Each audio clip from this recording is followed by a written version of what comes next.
Praise the lord. ప్రార్థన చేసుకుందాం. ప్రేమ కలిగిన మా ప్రియ పరలోక తండ్రి, కృప కలిగిన దేవా, పరిశుద్ధుడా, నీ పాదములకు స్తుతి స్తోత్రములు వందనాలు చెల్లిస్తా ఉన్నాం ప్రభా. మా తండ్రి దేవ, ఉదయకాలం మరొకసారి నీ పాద దగ్గర మమ్మల్ని మీరు సమకూర్చినందుకై స్తుతిస్తా ఉన్నాం. మా తండ్రి మరి సంఘముగా ప్రార్థించుట కొరకై మా తండ్రి మమ్మల్ని మీరు ఈ విధంగా నీ యొక్క ఇంట్లో సమకూర్చినందుకై స్తోత్రం వందనాలు చెల్లిస్తా ఉన్నాం ప్రభా. కారణం ద్వారా జరుగుతున్న ప్రతి పరిచర్యను బట్టి నీకే స్తుతి స్తోత్రం వందనాలు చెల్లిస్తా ఉన్నాం. మా తండ్రి మరి సంఘ పరిచర్య కొరకై, అనేక ఆత్మల రక్షణ కొరకై ప్రభా, ఈ ప్రాంతంలో పరిచర్య అభివృద్ధి కొరకై తండ్రి ఎంతో భారంతో ప్రార్థించాలని ఆశతో మా తండ్రి సంఘముగా ఉపవాసంగానే పాదం దగ్గరికి వస్తా ఉన్నాం. తండ్రి కృపలో జ్ఞాపకం చేసుకునండి ప్రభా. ఆసక్తి భారం కలిగినటువంటి బిడ్డలు ప్రభా మరి సంఘంతో ఏకీభవించి ప్రార్థించడానికి కూడా మీరు కృప చూపించమని మా తండ్రి మరి యొక్క నూతన దినంలో మమ్మల్ని మీరు ప్రవేశింపజేసినందుకై స్తుతిస్తా ఉన్నాం. ఈ సమయంలో పాటల ద్వారా స్తుతించే కృపను దయచేయండి. వాక్యం ద్వారా మీరు మాతో మాట్లాడండి. వాక్యానుసారంగా ప్రభువా మరి కొద్ది సమయము మేము భారంతో ప్రార్థించడానికి కూడా మీరు సహాయపడమని, కరెంటును, మైకును, మౌతుల్ని స్వాధీనించుకోనండి. బయట నుంచి ఎటువంటి ఆటంకాలు, శబ్దాలు, ఎటువంటి తొందరపాటు లేకుండా మీరు సహాయపడమని, సమస్తము మీకు మహిమకరంగా, మాకు ఆశీర్వాదకరంగా మీరు మార్చండి ప్రభా.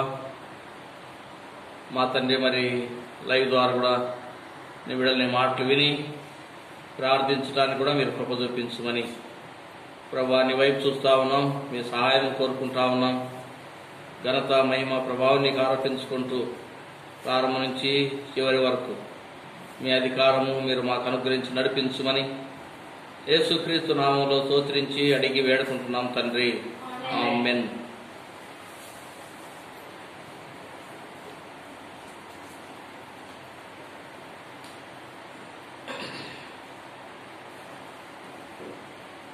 పాట పాడుకుందాం. పాట సంఖ్య 573.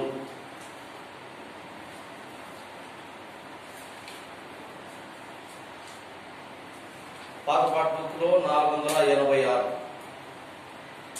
కొత్త పాట బుక్ లో 573, పాత పాట బుక్ లో 486. ఓ కరుణానిధి మహాప్రభు యేసు, ఓ కరుణానిధి మహాప్రభు యేసు, నీవే సింహాసనాసీనుడవైతివి, నీవే సింహాసనాసీనుడవైతివి. ఓ కరుణానిధి మహాప్రభు యేసు, ఓ కరుణానిధి మహాప్రభు యేసు,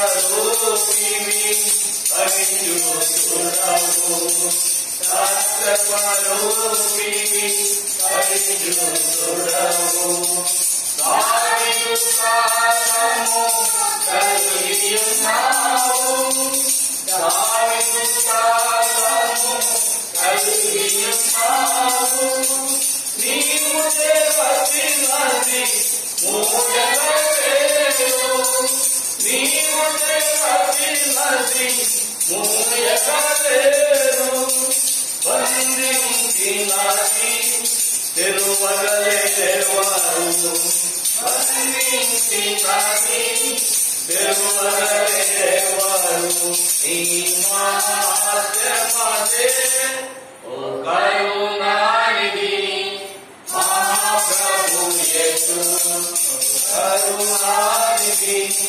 మహాప్రభు యేసు.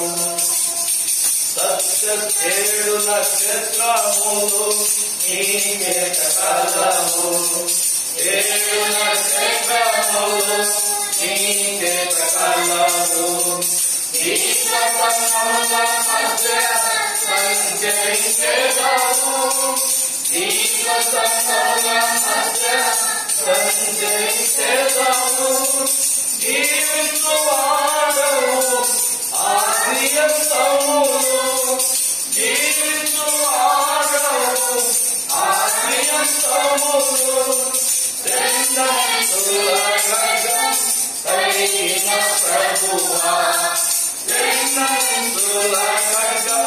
కలిగిన ప్రభువా అదియేమి ఘనత ఓ కరుణానిధి మహాప్రభు యేసు ఓ కరుణానిధి మహాప్రభు యేసు అగ్ని వంటి నేత్రము కలిగి అగ్ని వంటి నేత్రము కలిగి అపరంజి వంటి పాదము కలిగి అపరంజి వంటి పాదము కలిగి దేవుని ఏడు ఆత్మను కలిగి దేవుని ఏడు ఆత్మను కలిగి గ్రంథము తెరచి యోగుడ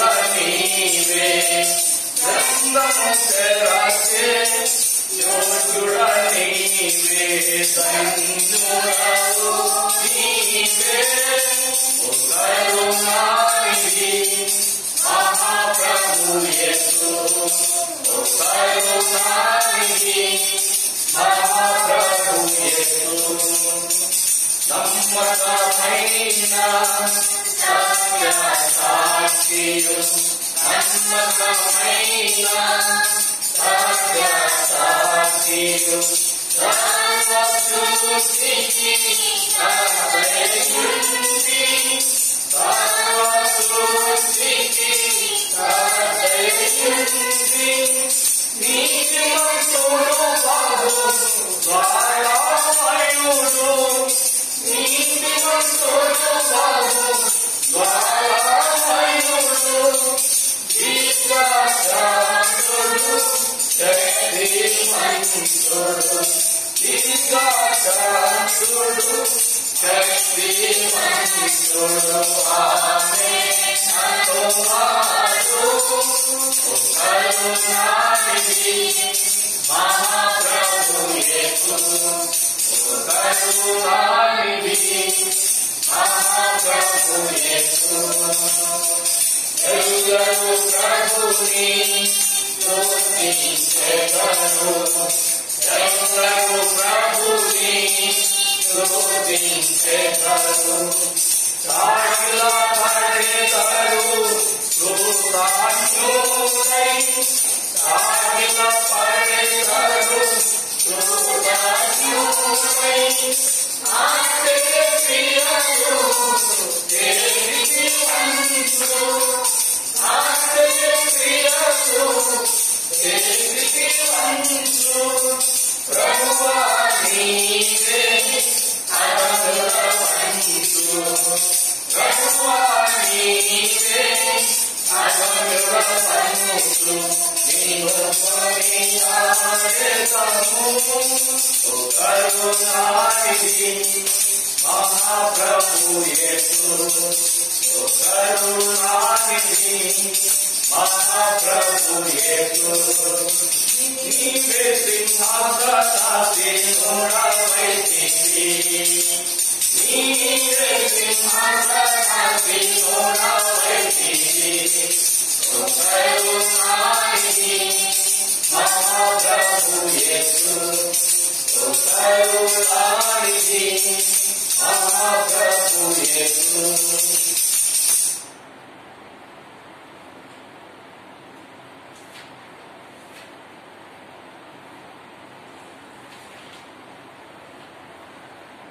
ఐదు 544 పాట పాడతాం 544 పాట సంఖ్య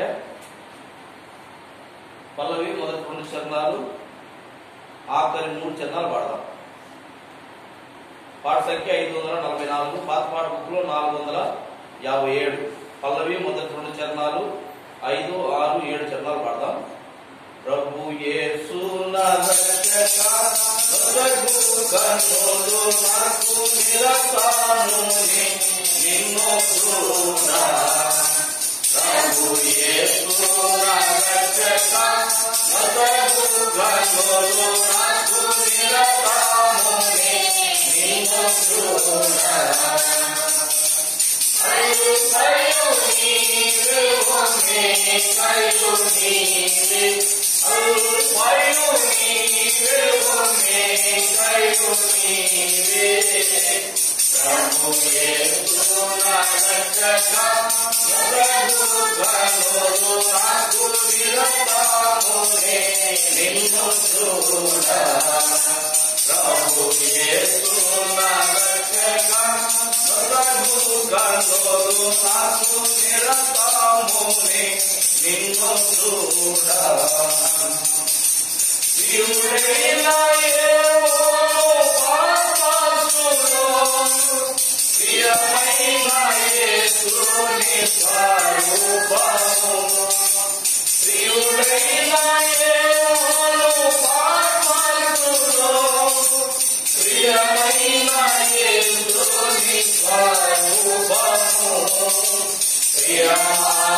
పాట సంఖ్య 127 కన్నడ పాఠంలో పాట సంఖ్య 127, తెలుగులో అయితే 538 పాట. కన్నడలో పాడుకుంటా, కన్నడ పాడుకుంటా. 127 పాట సంఖ్య. ನನ್ನ ಜೀವಿತ ಸಾಗರದೋರು ನನ್ನ ನಡೆಸುತ್ತಾನೆ ಎಡಮಡ ಗಡಿಸೊಳಗಾಗಲಿಕ್ಕೆ ನನ್ನ ಸರಿಯಾಗಿ ನಡೆಯಬೇಕು ಎಡಮಡ ಗಡಿಸೊಳಗಾಗಲಿಕ್ಕೆ ನನ್ನ ಸರಿಯಾಗಿ ನಡೆಯಬೇಕು ಅಂಧಕಾರ ಹೋಗಲು ಅಂಧನಾಗಿ ನಾನಿರಲು ಅಂಧಕಾರ ಹೋಗಲು ಅಂಧನಾಗಿ ನಾನಿರಲು ಒದರಂಗದಲ್ಲಿ ನಾನು ಗೆಲ್ಲಲು ನನ್ನ ಮುಂದೆ ನಡೆ ನೀನು ಒದರಂಗದಲ್ಲಿ ನಾನು ಗೆಲ್ಲಲು ನನ್ನ ಮುಂದೆ ನಡೆ ನೀನು ನನ್ನ ಜೀವಿತ ಸಾಗರದೋರು ನನ್ನ ನಡೆಸುತ್ತಾನೆ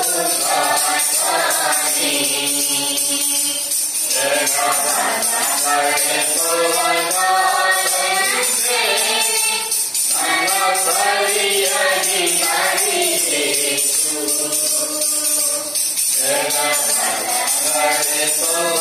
ಎಡಮನಗಳೆತೊಳಗಾಗಲಿಕ್ಕೆ ನನ್ನ ಸರಿಯಾಗಿ ನಡೆಯಬೇಕು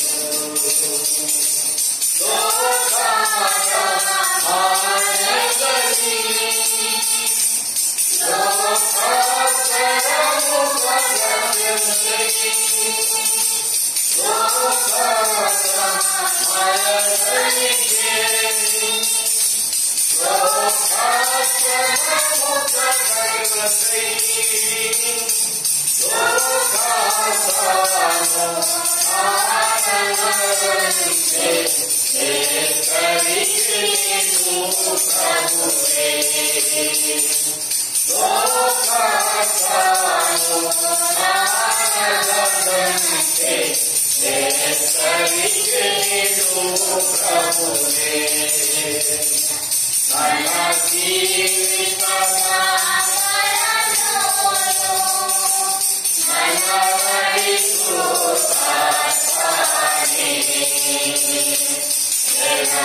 ప్రార్థన చేస్తున్నాం.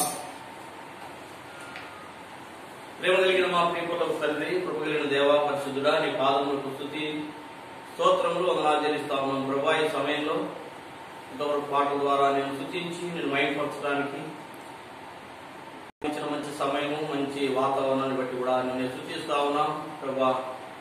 భారం కలిగి ప్రార్థించడానికి సిద్ధపడినటువంటి నీ బిడ్డలందరినీ బట్టి కూడా నీకే స్తుతి స్తోత్రములు ప్రభా. ఈ సమయంలో నీ మాటలు మీరు మాకు వినిపించండి. వాక్యానుసారంగా మా తండ్రి వారి మేము ఏ విధంగా ప్రార్థించాలో మీరు మాకు నేర్పించమని ప్రార్థిస్తూ ఉన్నాం. గొప్ప దేవా, స్తోత్రములు. అల్పులైనట్టున్నాను దేవా, మరి నీ చిత్తానుసారంగా నీ నోటి బోరగా మీరు నిలబెట్టుకొని మీరు వాడుకొని మహిమ పొందమని ప్రార్థిస్తా ఉన్నాం. నీ యొక్క ఆత్మతో నన్ను నింపండి ప్రభా. నీ మాటలు దేవా ఈ సమయంలో మీరు మాతో మీరు మాట్లాడమని ప్రార్థిస్తా ఉన్నాం. అందరూ మీ మాటలు వింటున్నారో విన్న వారిలో మీ కార్యం జరిగించండి ప్రభా. ఈ యొక్క సమయంలో మీరు మాట్లాడే మాటల ద్వారా ప్రతి ఒక్కరూ ఆదరించబడటానికి, రక్షణ పొందటానికి, విశ్వాసంలో బలపడటానికి కూడా మీరు కృప చూపించమని దేవా. ప్రతి ఒక్కరూ ప్రార్థన జీవితం కలిగి ఉండటానికి కూడా మీరు సహాయపడండి. నీ వైపు చూస్తా ఉన్నా కనికరించమని దేవా. మరి దాసుని మీరు ఆత్మతో నింపి మీరు వాడుకున్నాను. యేసుక్రీస్తు నామములో స్తోత్రించి అడిగి వేడుకుంటున్నాం తండ్రి, ఆమేన్.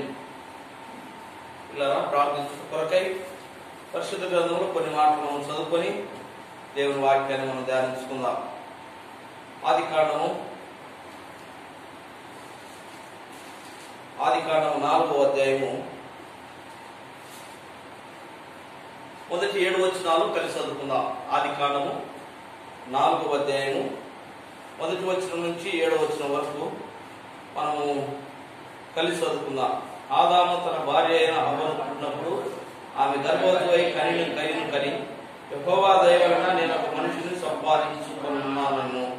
తర్వాత ఆమె అతని తమ్ముడైపు హేబేలును కనెను. హేబేలు గొర్రెల కాపరి, కయ్యను భూమిని సేదపరచువాడు. కొంతకాలమైన తరువాత కయ్యను పొలము పట్టులో కొంత యెహోవాకు అర్పణగా తెచ్చెను. హేబేలు కూడా తన మందలో తొలిచూరున పుట్టిన వాటిలో కొవ్విన వాటిని కొన్ని తెచ్చెను. యెహోవా హేబేలును అతని అర్పణను లక్ష్య పెట్టెను.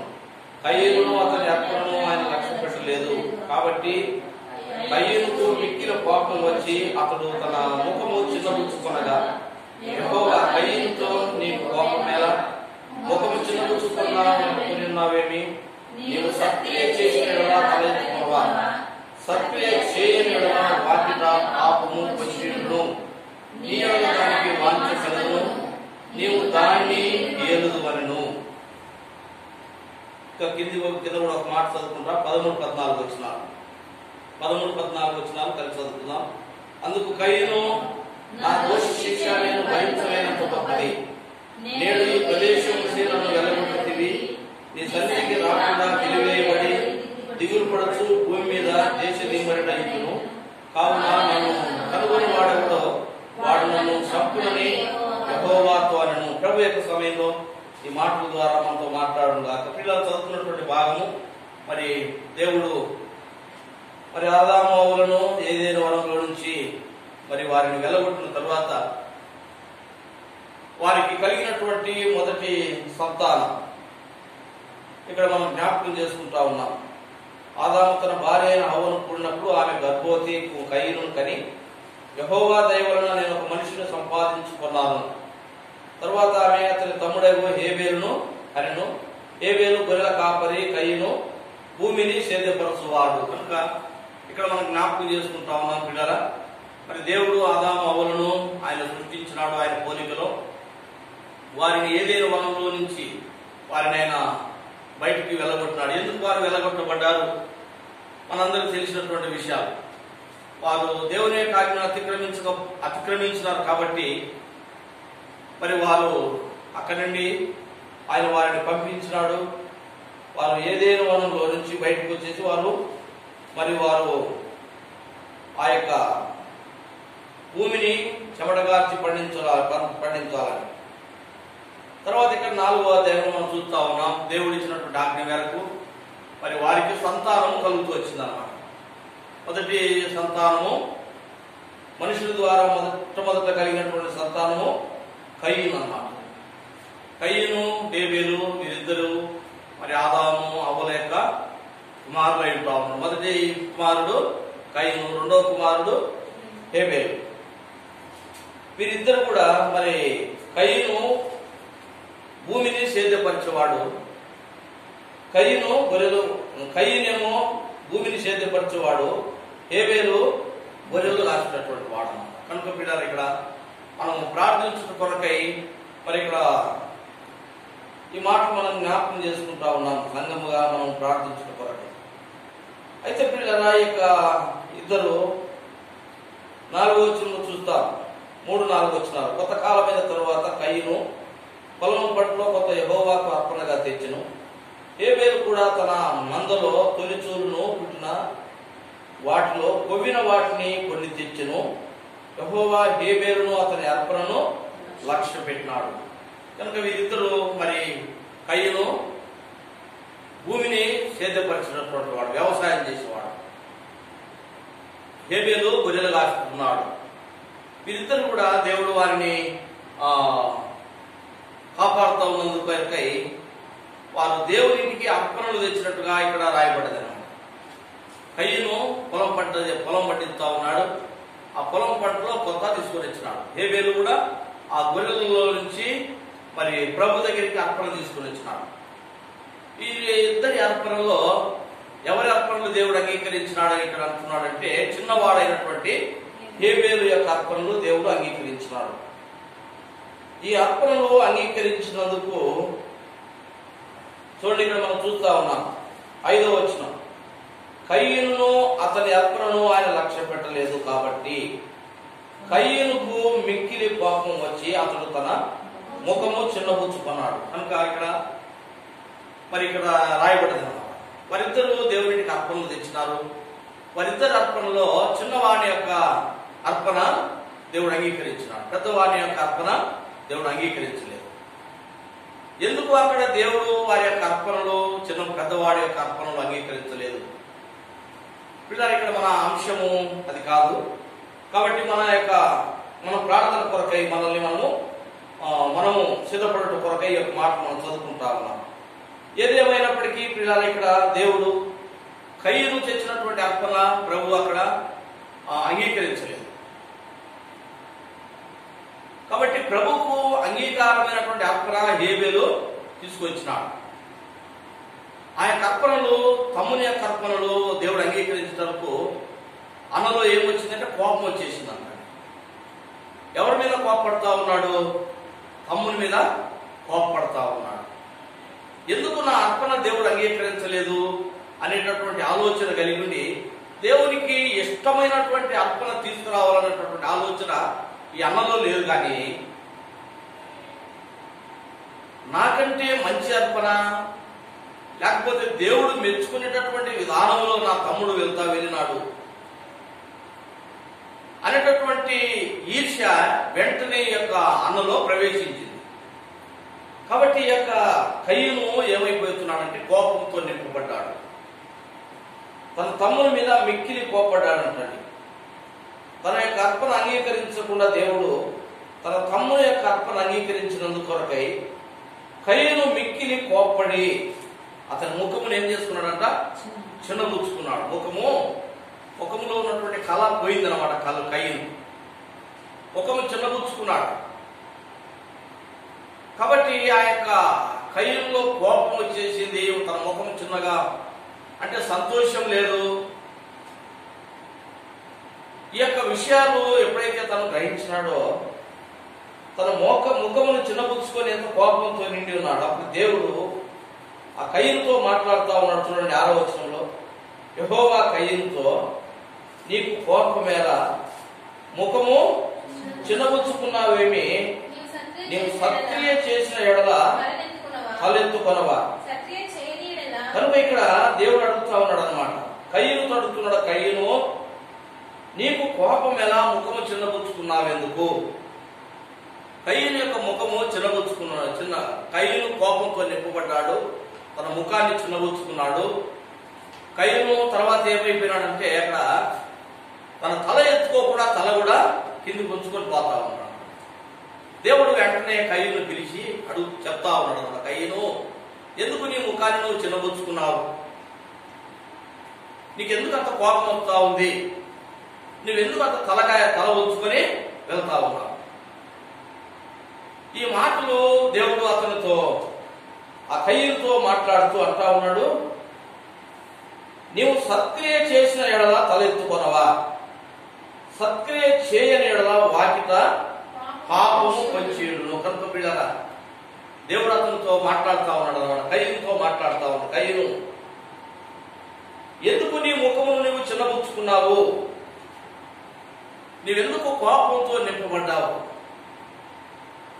ఎప్పుడైతే కయ్యనులో కోపం వచ్చిందో తన అర్పణ దేవుడు అంగీకరించకపోవటాన్ని బట్టి పిల్లరా తన తమ్ముని మీద ఈర్ష్య పెంచుకున్నాడు తన సహోదరుని మీద. దేవుడు హృదయ రహస్యము ఎరిగినటువంటి దేవాతి దేవుడు ఆయనకు సమస్తము తేటగా కనబడతా ఉంది. కాబట్టి ఇక్కడ కయ్యను హృదయంలో ఏమున్నదో వెంటనే ఆయన కనిపెట్టి వెంటనే తనని హెచ్చరిస్తా ఉన్నాడు. కయ్యను, నువ్వు కోపంతో నింపబడ్డావు. అంటే ఈ కోపము నీకు మంచిది కాదు. ఈ కోపం వల్ల నీ ముఖము నీవు చిన్నబుచ్చుకున్నావు. ఇంతగా నువ్వు కోపపడటానికి, నీ ముఖము చిన్నబుచ్చుకోవడానికి ఉన్నటువంటి కారణం ఏంటిదంటే నీవు సత్క్రియ చేయకపోవటాన్ని బట్టి. నువ్వు చేసిన పని మంచిది కాదు. ఏం పని చేసినాడు? దేవుని దగ్గరికి అర్పణ తెచ్చినాడు, అంతే కదా పిల్లలు. అయితే ఇక్కడ అర్పణ దేవుడు అంగీకరించకపోవటానికి కయ్యను దీనత్వంతో ప్రభు దగ్గరికి రాలేదనే విషయాన్ని మనం జ్ఞాపకం చేసుకోవాలి.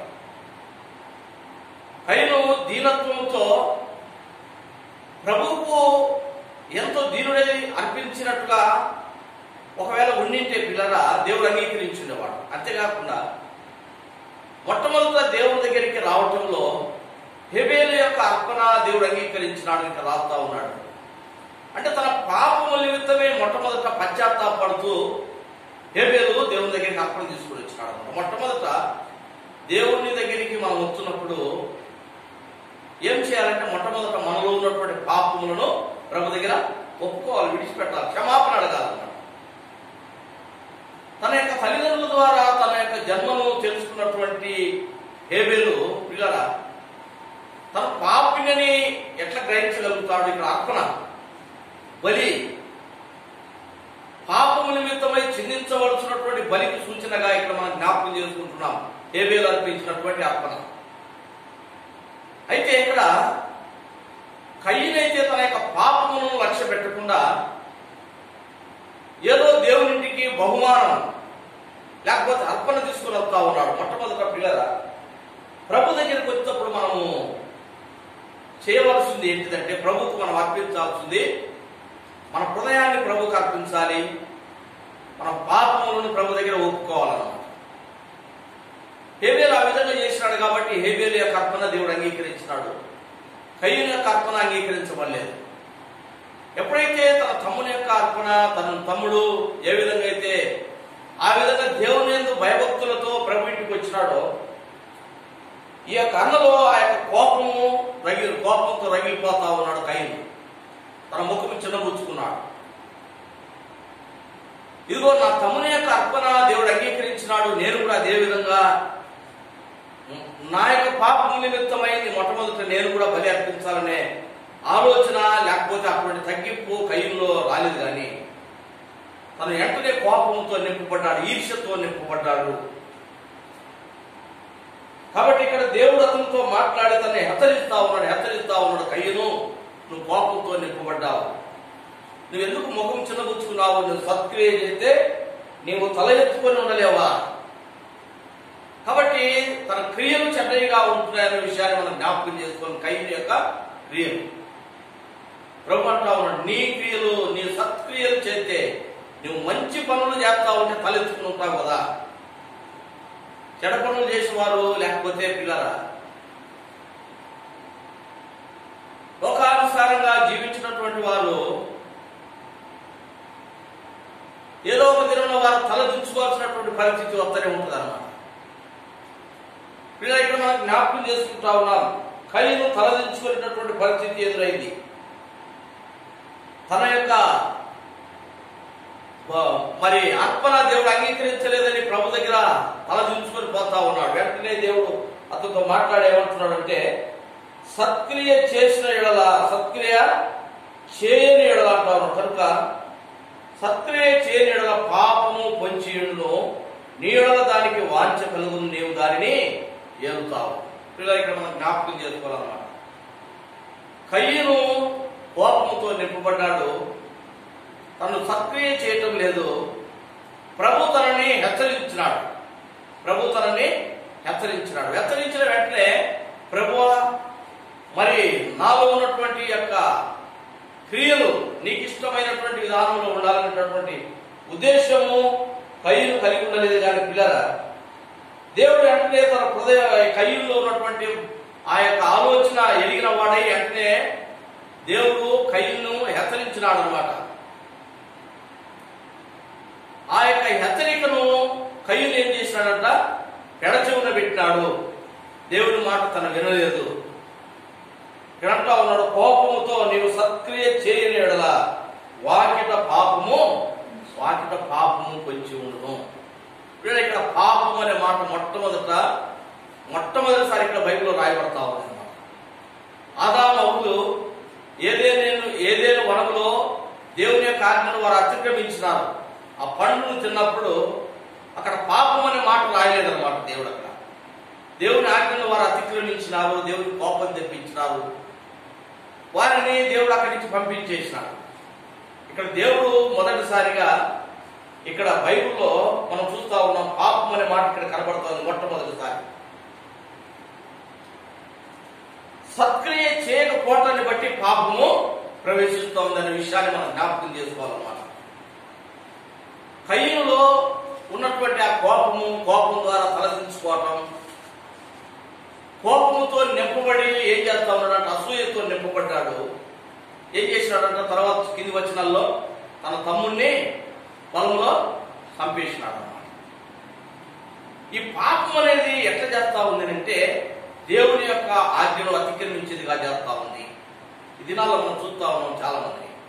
కోపంతో నింపబడి ఆ కోపంలో ఏం చేస్తున్నారో అర్థం కానటువంటి పరిస్థితులు అన్నమాట. నరహత్యలు జరుగుతూ ఉన్నాయి కోపం. కనుక పిల్లరా, ఇవన్నీ కూడా ప్రభు చెప్తా ఉన్నాడు అనమాట.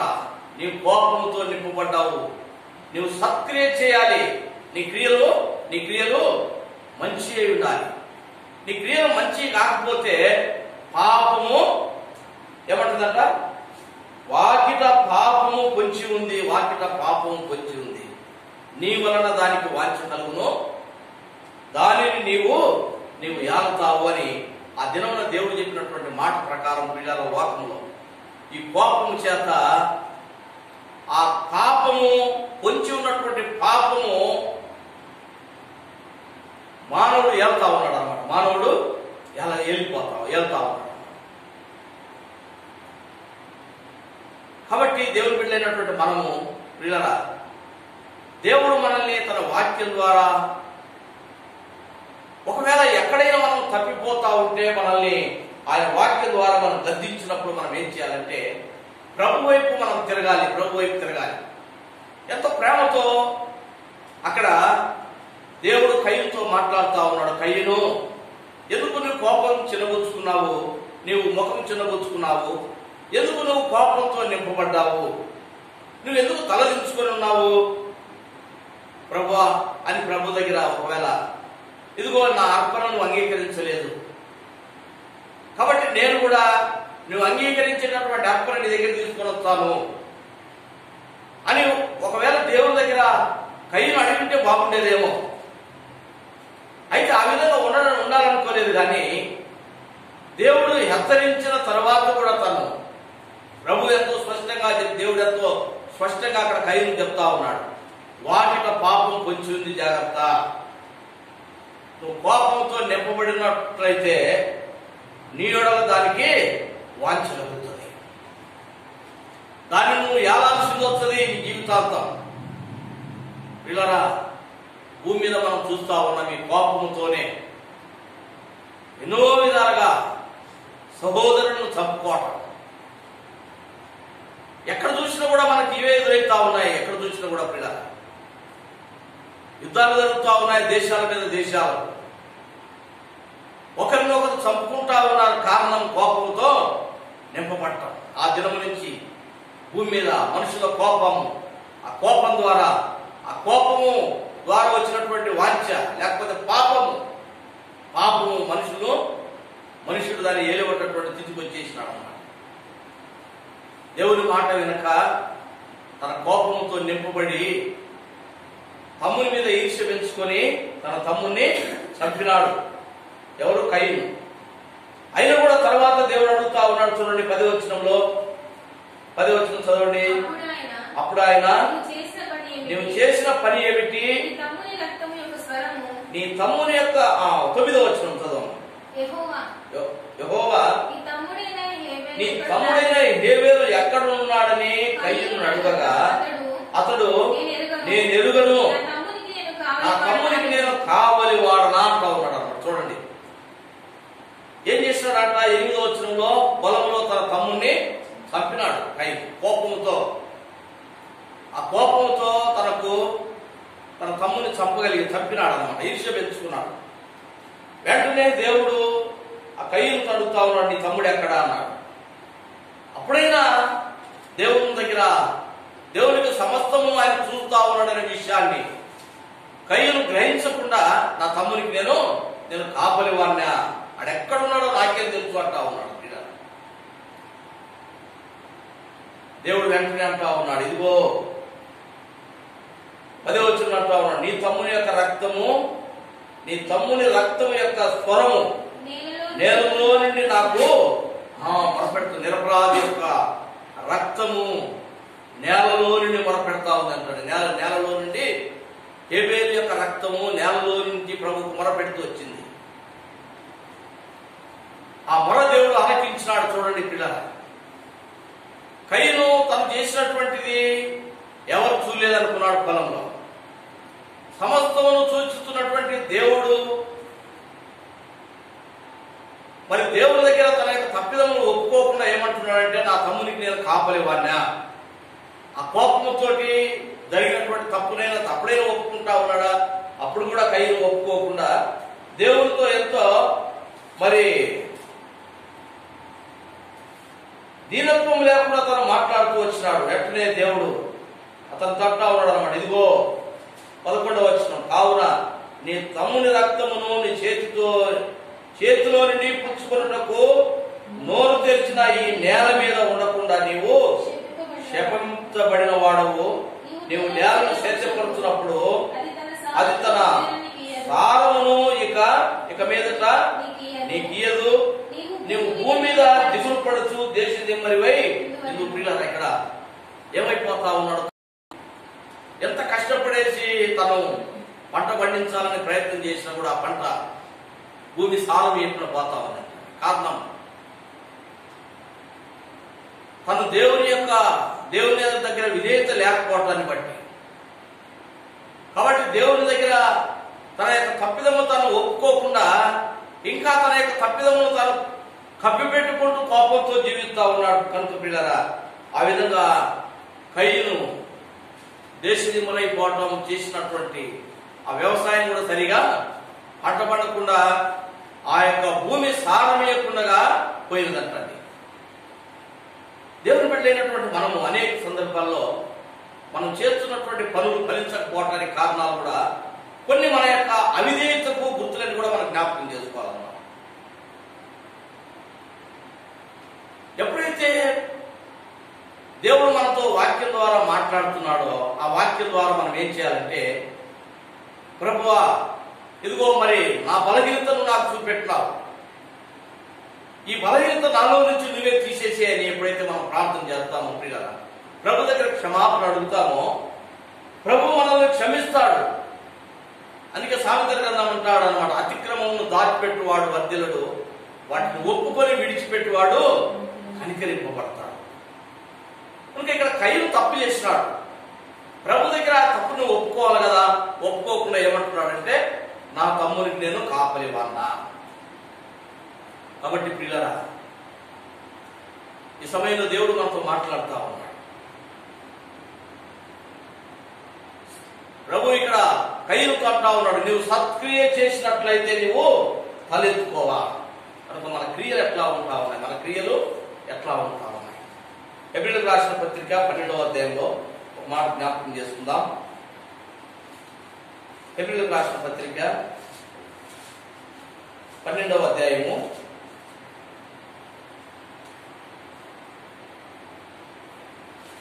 24వ వచనం, కొత్త నిబంధనకు మధ్యవర్తి అయిన యేసునకు హేబేలు కంటే మరి శ్రేష్టముగా పలుకు ప్రోక్షణ రక్తమునకును మీరు వచ్చి ఉన్నారు. కనుక ఇప్పుడు మనం ఎవరి దగ్గరికి వచ్చినామంటే, కొత్త నిబంధనకు మధ్యవర్తి అయిన యేసు దగ్గరికి మనం వచ్చినాం. హేబేలు యొక్క రక్తము ఆ భూమిలో నుంచి దేవునికి మొరపెడతా ఉంది. అంతకంటే శ్రేష్టమైనటువంటి రక్తముతో మనం కడుగుబడి ప్రభు దగ్గరికి వచ్చినటువంటి మనము వీళ్ళ మనం ఎట్లా ఉండాలి? దేవుడు మనకు వాక్యం ద్వారా మాట్లాడినప్పుడు మనం వాక్యానుసారంగా ఒకవేళ మనలో ఏ బలహీనతలు ఉన్నాయో ప్రభు దగ్గర మనం ఒప్పుకొని విడిచిపెట్టాలన్నమాట. ప్రార్థించడానికి అనగా ప్రభు దగ్గరికి వచ్చుట, మన ప్రార్థన ప్రభు అంగీకరించినటువంటి విధానంలో మనం ఉండాలన్నమాట. యోహాను రాసిన మొదటి పత్రిక 3వ అధ్యాయంలో చూడండి. యోహాను రాసిన మొదటి పత్రిక 3వ అధ్యాయం 12వ వచనం,